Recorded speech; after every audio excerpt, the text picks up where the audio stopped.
In my last video, I showed some of the new art supplies and materials I've purchased recently, and within that bunch, I showed these paints. In today's video, I will be using the Holbein watercolor artist grade paints for the first time as I explain my thoughts, initial reactions, and concerns about them. I wanted to begin by making my color wheel just to see how these paints blend together and react when I add white paint. So I'm tracing the outline of my pocket color wheel, adding my guidelines, and then labeling each wedge. Now to make my color wheel, I'm using 4 colors: Crimson Lake, Permanent Yellow Light, Cobalt Blue Hue, and Chinese White. I'm also using my new airtight palette to hold the paint and just as a place to mix the paints as well. I think I can really only compare these to the Holbein acrylic gouache because that's the only other wet medium I have used in the last year or two. So comparing those, I really like how easy it is to put paint on the palette. I've noticed that with acrylic gouache, I can occasionally squeeze the tube a little too hard, resulting in a whole lot more paint than I ever anticipated coming out.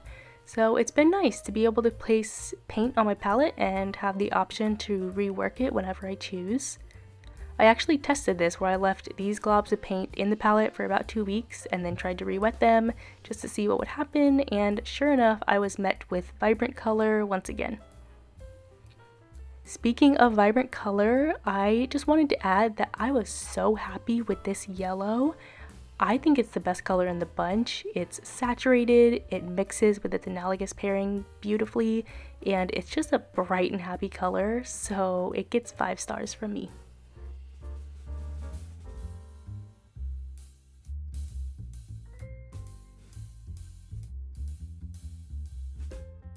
It took me a bit of time to figure out the correct ratio of water to paint on my brush, and while I still struggle with finding that balance throughout the video, I do feel as though I have a much better grasp on it from when I started, and I know that in time I'll figure out the proper ratio the more that I use these paints. You can see with this violet that I was really struggling to find the right consistency, and I also think I was just a bit too eager to get going.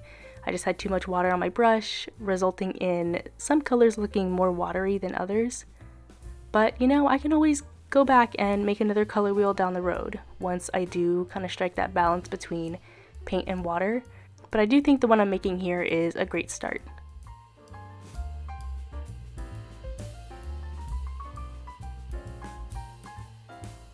Making this color wheel was so much fun for me. It really allowed me to see exactly what I can expect from these paints as I move forward with using them. Honestly, I felt like I was back in my color theory class, almost as if I was just rediscovering the beauty that can be created just from using the primary colors plus white. Also, starting with the color wheel first rather than swatches allowed me to see the range I would be able to expect from these paints just using the primary colors. And I think it's important to have a good understanding of what each medium I use is capable of, so to see the vibrancy and brightness of each hue was just a major win in my book.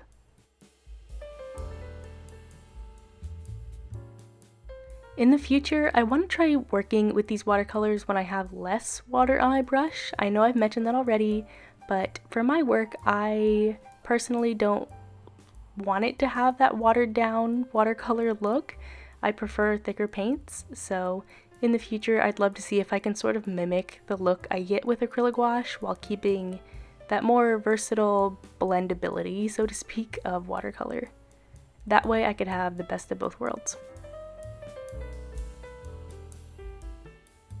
To me, that's the most exciting part of these watercolor paints, and really, I think just watercolor in general, is just how easy it is to make gradients.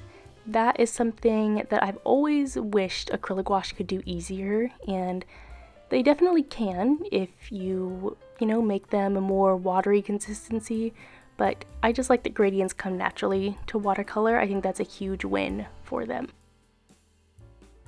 Now my color wheel is officially finished, and I'm so happy with how it turned out. I just cannot wait to reference this anytime I'm using these paints the same way that I reference my pocket color wheel with just about every other medium.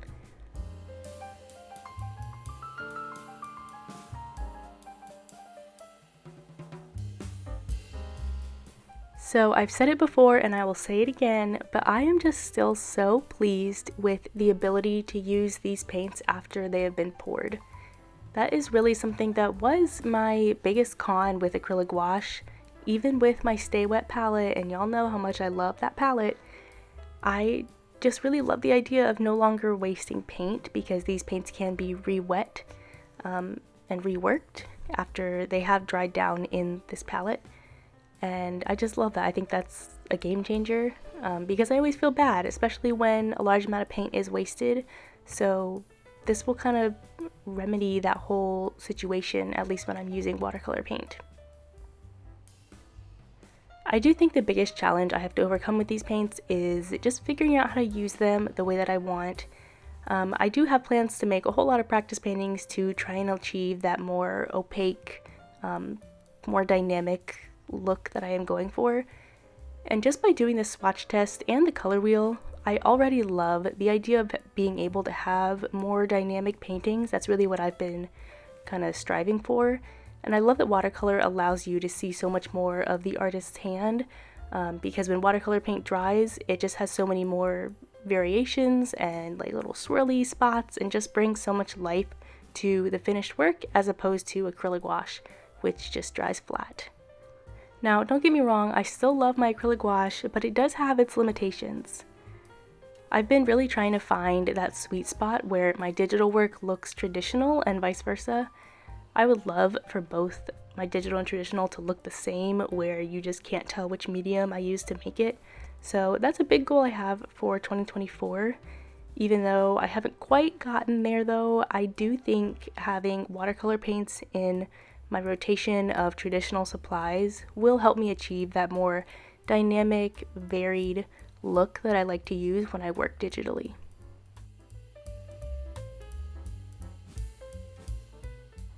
I think it'll be a mix of working a bit looser digitally and more refined traditionally, but I do really see these watercolor paints as a stepping stone to help me get to where I want to be in my career. I should also mention, I think I will be going back and making another swatch chart that is made up of just blobs of each color, because I think that can be useful as well, but for now I'm happy with my blocky gradient swatches. Now moving on to a more practical use of these watercolor paints, I decided to sketch some adorable desserts. I really wanted to see how well I could mix different colors directly on the paper as I paint, and I think these watercolors did a great job of seamlessly blending together to create a more interesting base layer to work off of. I think it also helped that around this point I was able to get quite a lot more control over the water to paint ratio, and all of my brush strokes were more intentional than they were with the color wheel and the swatches. I was also pleasantly surprised with how nice all these shades of yellow and brown just blended together. These paints are quite creamy in my opinion, and once I found a more controlled way to use them, they really did dry down beautifully. I think the variation in color and light really adds so much more life to these little desserts, and that's almost exactly what I've been wanting to achieve when I work traditionally. So to nearly get there so quickly makes me think that I owe a lot of that to these watercolor paints.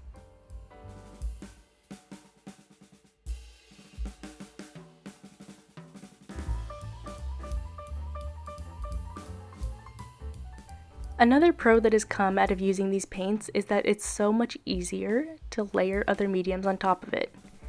I think colored pencil looks great over acrylic gouache when it's used to add specific details like a little face or something, but when trying to add shading or any kind of dimension, the texture is just too harsh for my liking.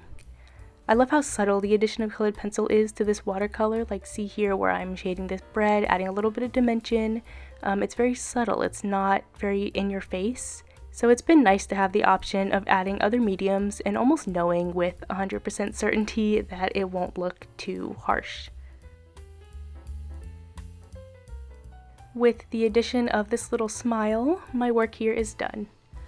I love how quick and easy it was to make this sketchbook page. This took me about 15 or 20 minutes, so I know already that having these watercolor paints will definitely speed up my process quite a bit.